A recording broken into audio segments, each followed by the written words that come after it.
அருமையானவர்களே, இந்த நாளிலும் அவனுடைய வார்த்தையை நம்மிடத்திலே கொண்டு வருகிறேன். யோவான் 11 மரித்து போன லாசரு, மரித்து அடக்கம் பண்ணப்பட்ட லாசரு, அவனை இயேசு உயிரோடு எழுப்புகிறார். ஒருவேளை உங்க வாழ்க்கையில மரித்த நிலையில் இருக்கிற காரியங்கள், சரீர உறுப்புல சில காரியங்கள், இந்த பார்ட் ஆஃப் த பாடி எனக்கு கிரியை செய்ய மாட்டேங்குது, அது கிரியை செய்யாதுன்னு டாக்டர் சொல்லிட்டாங்க, எவ்வளோ மெடிசன் கொடுத்தாலும் அதை புஷ் பண்ண முடியல. ஆண்டவர் இன்னைக்கு அற்புதம் செய்ய விரும்புகிறார். அவன் மரித்த லாசருவையே, அவன் பாடியிலேருந்து எல்லாமே மரித்து போச்சு, அதையே அவரால் ரெஸ்டோர் பண்ண முடியும்னா உங்கள் சரீரத்தை ரெஸ்டோர் பண்ண முடியாதா என்ன? நிச்சயம் முடியுங்க. நீங்கள் நம்புங்க. இந்த நாள் அதற்கென்று கர்த்தர் விசேஷமாய் குறித்திருக்கிற நாள் என்று நான் நம்புகிறேன். நிச்சயம் நடக்கும். லாசரு மரித்து விட்டான். அப்போ எல்லாம் அழுகிறாங்க. இயேசு தாமதமாய் செல்லுகிறார். அவர் தாமதமாய் வருவதற்கு ஒரு பெரிய நோக்கம் உண்டு. ஒருவேளை உங்கள் லைஃப்பில் டிலே இருக்குன்னு நீங்கள் நினைக்கலாம். அது டிலே கிடையாது, உங்களுக்கு அது டிலே. ஆனால் காட்ஸ் கேலண்டர் பார்க்குறப்ப அது உங்களுக்கான அப்பாயிண்டட் டைம் இல்லை, அதனால தான் அந்த டிலே. ஆனால் காட்ஸ் கேலண்டரை புரிஞ்சுக்கோங்க. அவருடைய அப்பாயிண்டட் டைமில் அவர் வருவார். அது டிலே மாதிரி உங்களுக்கு தெரியலாம், டிலேவாகவே உங்களுக்கு தெரியலாம். ஆனால் அங்கே தான் ஒரு டிலைட்ஃபுல் மிரக்கல் நடக்க போகுது. ஆமென். மகிழ்ச்சியாக்கும் அற்புதம் அந்த காட்ஸ் டைமிங்கில் தான் உண்டு. இப்போ வியாதியாக இருக்கிற லாசரு சுகமாக்கியிருந்தால் ஒரு சந்தோஷம் இருந்திருக்கிறோம். ஆனால் மரித்த லாசரு உயிரோடு இருக்கிறப்ப ஏற்றுக்கொள்ள முடியாத சந்தோஷம் இல்லையா? மரித்து, ஏன்னா ஊரே எல்லாருக்கும் தெரியும் அடக்கம் பண்ணிட்டானுங்க, அவ்வளோதான் முடிஞ்சிச்சு. அவனை உயிரோடு எழுப்பி கொண்டு வராரே, யார் அவருன்ற மாதிரி. நீங்கள் ஆராதிக்கிற இயேசு அப்படி ஆச்சரியமான தேவன். பக்கத்தில் இருக்கவங்கலாம் அவங்க வாழ்க்கையில் அவர் செய்ய போகிற நன்மைகளை பார்த்து சொல்லுவாங்க, நிச்சயமா யார் இவர் கடவுள் இப்படி இருக்கிறாரு, என்ன கேட்டாலும் கொடுக்குறாரு, இவங்களை எங்கேயோ தூக்கி போய் வச்சிருக்கிறாரு. உங்களை கர்த்தர் வைக்கிற விதத்தை பார்த்து மற்றவங்க சொல்கிற சாட்சி. ஆமென்.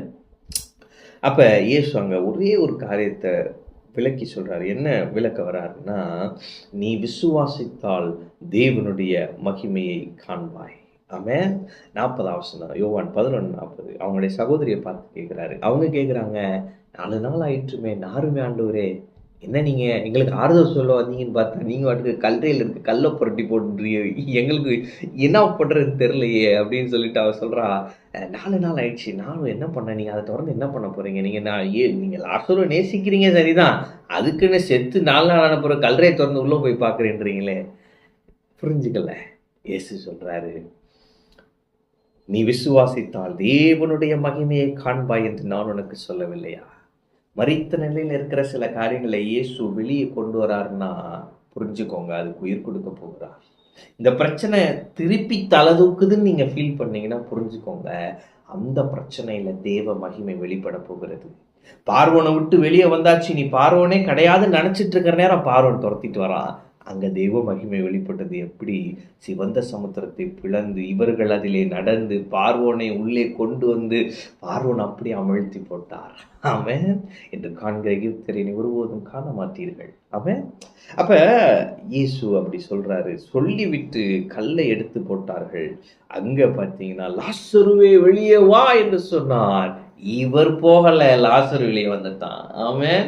எந்த இடத்துல நாரும் நினைச்சாங்களோ அங்கே ஒரு பெரிய அற்புதம் நடந்தது. மரித்த லாசரு, கட்டப்பட்ட லாசரு வெளியே வருகிறார். இயேசு சொன்னார், இவனை கட்டவிழ்த்து விடுங்கள். இன்னைக்கு ஆண்டவர் சொல்றாரு, நீ எதினாலும் கட்டப்பட்டிருக்க முடியாது, கட்டவிழ்க்கப்பட்டவன் நீ, விடுதலையானவன் நீ. ஆமென். மரித்த லாசரு வெளியே வருகிறான்.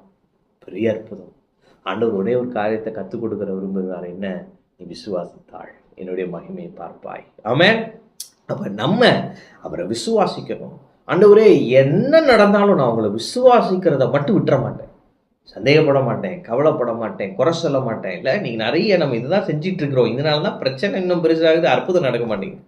ஆனால் நான் குறை சொல்றதை நிப்பாட்டுறேன். ஆண்டவரே, நான் உங்களையே நோக்கிறேன். விசுவாசத்தை துவக்கிறவர் முடிக்கிறவர் நீங்க தான். உங்களை நான் நோக்கி பார்க்குறேன், நான் உங்களை விசுவாசிக்கிறேன். மகிமை, தேவ மகிமை இந்த சூழ்நிலை பார்ப்பேன் அப்படின்னு நீங்கள் நின்றுங்க, தேவ மகிமையை பார்ப்பீங்க. மரித்த லாசரு 4 நாள் ஆனது. இயேசு தேடி வந்து அற்புதம் செய்தார். இன்னைக்கு உங்களுக்கு எத்தனை நாள் இந்த போராட்டம், எத்தனை மாதங்கள் இந்த போராட்டம்? இயேசு தேடி வந்திருக்கிறார். அவர் சொல்கிற ஒரே வார்த்தை, நீ விசுவாசித்தால் என்னுடைய மகிமையை பார்ப்பாய். நீ விசுவாசி, என் மகிமையை நீ பார்ப்பாய். அற்புதத்தை செய்வேன் நான் என்று சொல்லுகிறார். பெரிய காரியங்களை அவர் செய்வார். நம்ப முடியாத பெரிய காரியங்களை செய்வார். தேவன் உங்களை ஆச்சரியப்படுத்துவார். இன்று காண்கிற எகிப்தியரை நீ ஒருபோதும் காண மாட்டீர்கள். பெரிய காரியங்கள், பெரிய அற்புதங்கள், பெரிய ஜெயம். இனி அந்த பழைய பாதை அல்ல, ஒரு புதிய வாழ்க்கை, புதிய பாதை. ஆமென். கர்த்தர் உங்களோடு இருக்கிறார். கர்த்தர் உங்களை ஆசீர்வதிப்பார்.